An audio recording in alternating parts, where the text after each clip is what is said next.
Accepting what you've built is one of the most difficult emotional things to process for a high achiever. If you look around your life, you've probably built the house, you've got the lifestyle. A lot of the things that you were looking to achieve in your life, they're in place right now or really, really close to it. But there's this inner voice that comes up and it looks around and says, I don't think I'm deserving of any of this.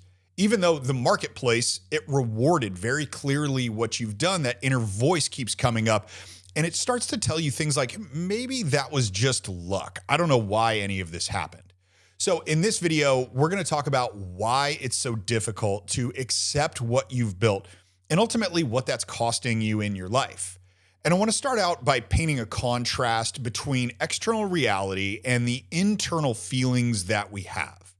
So if you look around your life right now, it's probably full of all sorts of proof, evidence that you would see somebody else have and say, man, that's somebody who won. That was really successful. You've probably got the revenue, the assets, a team who works for you, the lifestyle that you probably really, really dreamt of or beyond what you dreamt of when you were a kid. That's all the proof. The trouble here is that proof doesn't penetrate our internal feelings. So the external world, we can see this reality, but it doesn't change the way that we're feeling about the reality that is there. And this is where we get into the achiever's paradox, which is that it's the same drive that helped you build everything. That's the same thing that's now saying you didn't do well enough yet. There's always one more thing. We've got to ladder up in our achievement. We've got to continue to do a little bit better. And on your path to achievement, you've probably realized, and if you haven't, you can look back on it, that it was laddering up. Every time it was a little bit better and a little bit better and a little bit better. Sure, there are some dramatic leaps that we can make if we've got an exit on a company or an investment really pays off, or we make some gigantic bundle of sales and it all works and we have this massive laddering up at the same time. But most of the time, it's just little by little, we go up, we go up, we go up. And it's all because that drive that we have that says like, hey, let's do a little bit more than this. That's ignoring the external evidence that your life is already good. And that's where we get into that achiever's paradox. And also the paradoxical thinking that we have when we're rejecting what we see in our lives, the reality, the physical reality of our lives. We reject it because of our feelings like we haven't done enough yet. Sometimes it can be helpful to like really attach a label to a feeling because you probably felt this type of thing before, but weren't really sure how to place it. And the way that I like to do this is there was a time when I was standing in my kitchen in my house, and it's a really nice kitchen. We've got like a 21-foot island, and it was there. And I remember thinking to myself, man, like when's the owner of this house going to get back? It didn't feel like it really should be mine.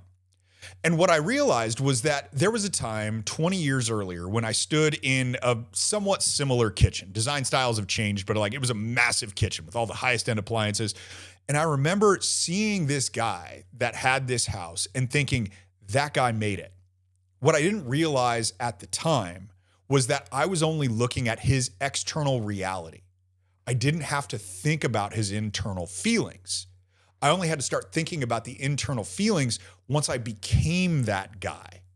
So you may have the same thing going on. If you've ever felt like a guest in your own house, the place that you live, the place you sleep, the place you cook, everything that happens there, and you felt like a guest, it's probably because you haven't emotionally caught up to what the physical reality looks like. And if you've ever experienced this, you've probably labeled it as imposter syndrome. But I'm going to have you consider that that's the wrong label for this.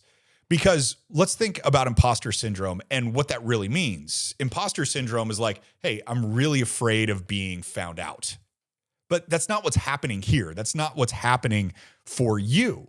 What's really happening is you can't agree with the marketplace's assessment of you.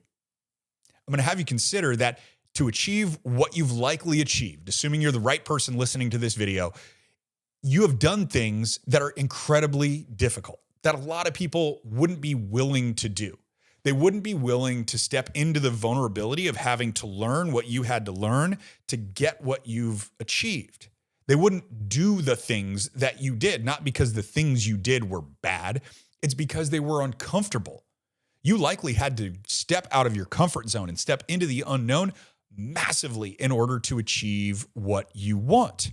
And the marketplace, it gave you a verdict, and you don't agree with the verdict.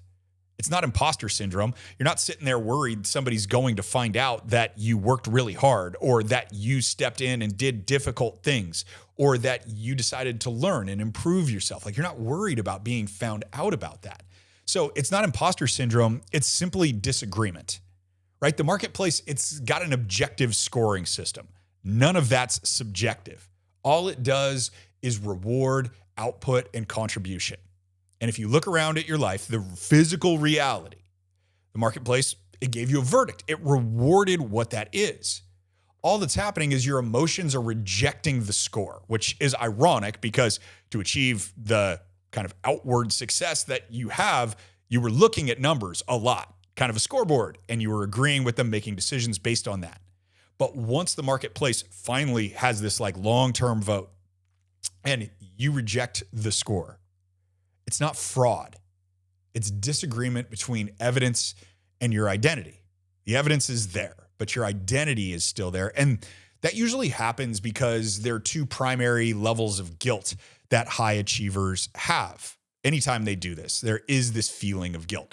The first one is comparative guilt. And comparative guilt is where you look around and you're like, wow, people who work for me, they seem to be working a lot harder. They're doing all the output, but they're not rewarded at nearly the same level that I am. Or I look around at other people that are working like 2 or 3 jobs to get by, and I don't have to do that anymore. There's that comparative guilt. And that's kind of because it's easy to forget what we've done. It's easy to forget that, you know, the work that we did, the time that we grinded for, 12 hours a day, 6 days a week. It's easy to forget all that stuff because it seemed like it was just par for the course. That's exactly what you had to do.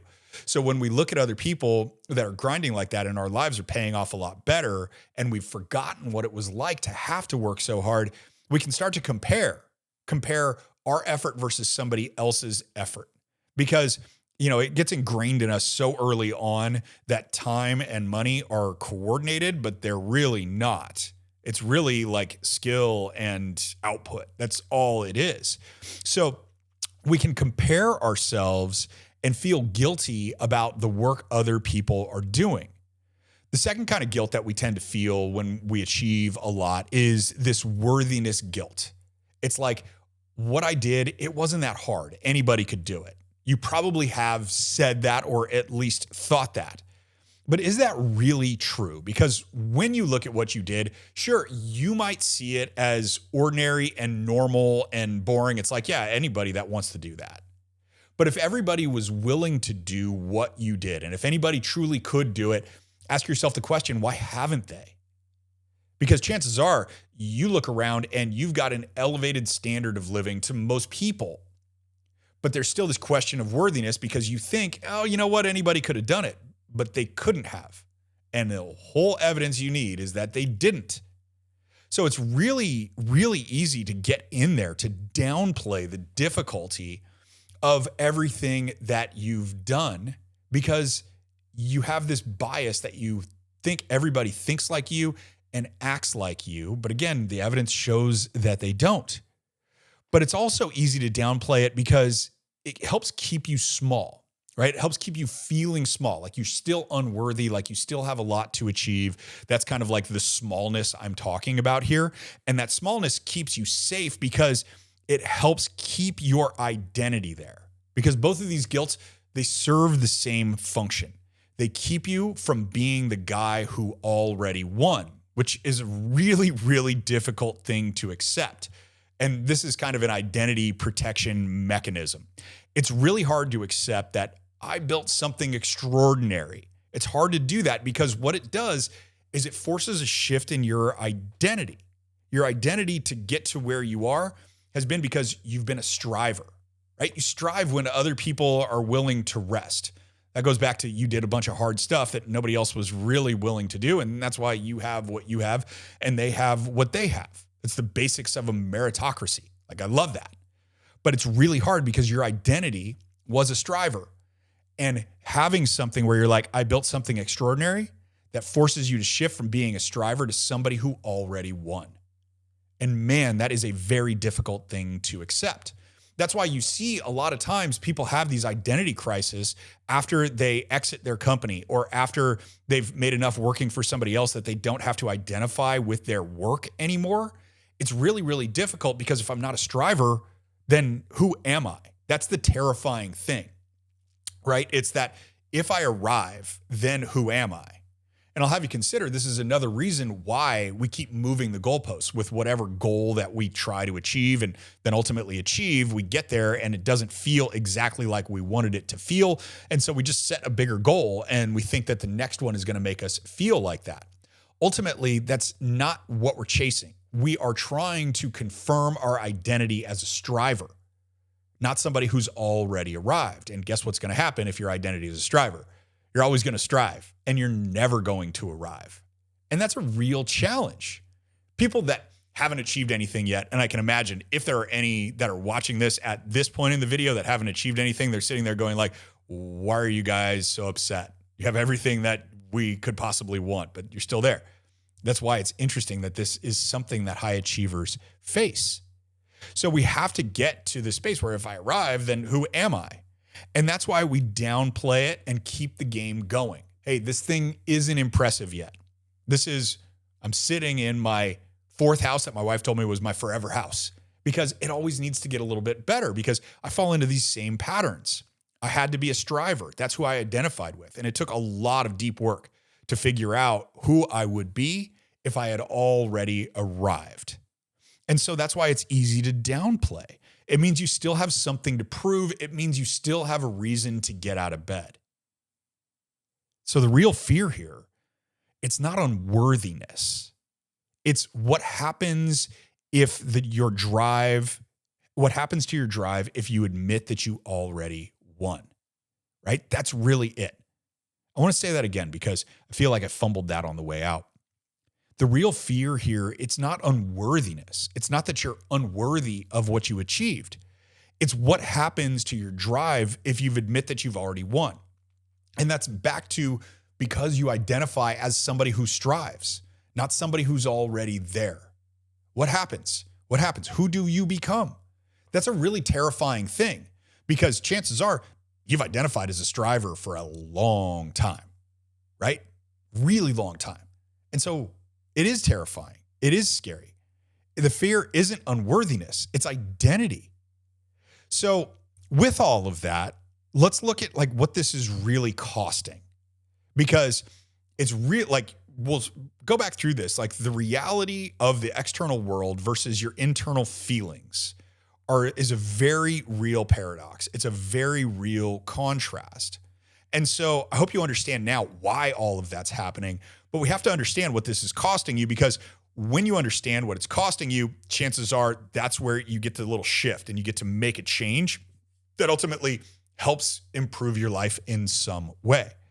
So the big thing that this is ultimately costing you is that you can't enjoy what you have. You just can't. The house, the freedom, the wins, like all of that stuff, they're just background noise because of this identity that you have. So you don't give yourself permission to enjoy them because enjoyment means arrival, and arrival is a completely different identity than the person who's striving. And so what you end up doing is you overcorrect this behavior. Ask me how I know. You overcorrect because you then work harder, you chase the next thing, and this whole thing is never ending. You get one thing that you've worked your entire life for, and you get there and you're like, okay, I got that. Cool. Now I need to go on to the next thing. I need to ladder up. I need to do more. I need to do more. I need to go on better vacations. I need to have a faster car. I need to have a bigger house. I need to like more. The tyranny of more, like it sits right in that place of the person who identifies specifically as somebody who strives. The crazy part about this is that your family sees something entirely different than what you experience in your internal world. Back to that whole external proof versus internal feeling thing. and the guy that was in the beautiful kitchen that I referenced earlier, that's like basically my kitchen now, but I feel like it's not mine. Your family doesn't have to deal with this internal conflict. They don't understand the internal feelings that you're sitting there going like, that was all luck. I have no idea how that happened. They're looking at the external proof and they're going like, hey, our lives pretty good, right? We've got everything that we could need when it comes to our physical needs. Emotionally, maybe a little bit differently, because back to the guilt thing, you probably feel guilty when you're with your family because you're not at work, but then you feel guilty when you're at work because you're not with your family. Different video, something else to talk about. But your family sees this external view, this thing that's like, man, this guy's really created this lifestyle. I can't understand why he won't give himself permission to enjoy it. Again, because they only see the external proof. They don't understand the internal feelings. You may not understand the internal feelings. That's why it's really difficult to communicate them. To put what we're feeling into words is one of the most difficult things, and it's why we end up with so many disagreements and so many fights. It's because we can't find the combination of words to express what's really going on inside. We simply do our best, but it never really comes out exactly as we want it because there aren't real good words to describe the depths of our feeling, especially when they contrast the reality that it seems like we should be living. And so the cost here, it's not just emotional, right? It's relational, because your family sees this and they're like, man, I don't get it, right? Your life's passing you by trying to earn what's already yours. So you have to stop trying to earn what you already have, right? There's nothing really here to fix an imposter syndrome. You're not worried that somebody's going to figure out that you worked hard, that you made some smart decisions, that you took some actions most people aren't willing to take. You're not worried about being found out about that. All it is about accepting the outcome that really you've earned. So you need to stop re-auditioning for the role that you've already won. This is who you are. I'm going to have you consider the marketplace. It's not confused. It didn't make a mistake. You're the one who's confused. You're the one who's making the mistake. And the confusion comes from measuring your worth by effort instead of outcome. You think that there needs to be more effort because effort is what got you here. But I'm going to have you consider that you are there, that place that you were looking to go. You just can't see it because your identity says, I'm a striver. Who do I become if this is it? So I have an invitation for you. I want you to sit in your house. And I want you to feel if it feels like your house, or rather allow it to feel like your house. Let it be yours. Let it be yours. Not because you'll go do more, but because you already did enough. It's not complacency. It's just about letting the scoreboard be right. The simplest thing in the world certainly isn't the easiest thing in the world. Thanks for watching. I hope you got something out of this video. I know I did just by talking about it. I'll see you guys on the next one.